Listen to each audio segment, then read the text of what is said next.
Denver City Council is considering increasing the cap on the amount of money that it can spend on security services. The increase could amount to millions as the city continues to grapple with the immigration crisis and homelessness. Security concerns have been high since March when a woman was shot in the neck at the city-run homeless shelter on Quebec Street.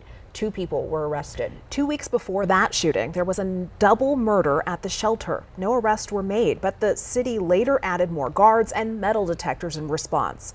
Denver 7's Danielle Kreuter is breaking down the new proposal and why officials say this isn't a blank check.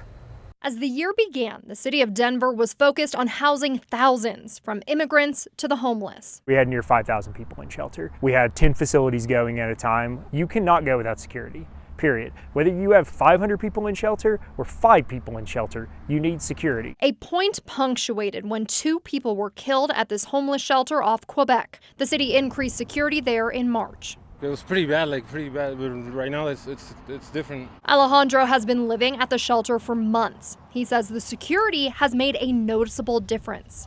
It's pretty good, yeah. You feel safe? Yeah. City staff says the immigrant and homeless response have been the 2 biggest strains on the city's security budget. Now they're asking council to increase the max spending for 2 security contracts from $400,000 to $3,400,000. That's a more than 800% increase. It's as needed. So we are not spending it today.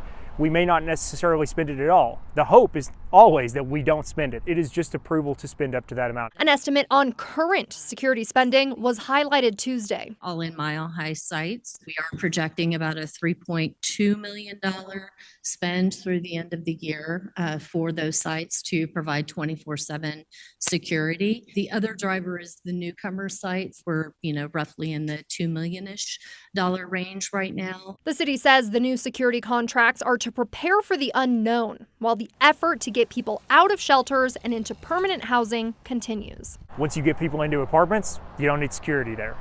Once you get people into housing, you don't need security there. That's what we're aiming for. I'm Danielle Kreuter, Denver 7. A date for City Council to consider the new proposed contracts has not been set just yet. We'll keep you updated.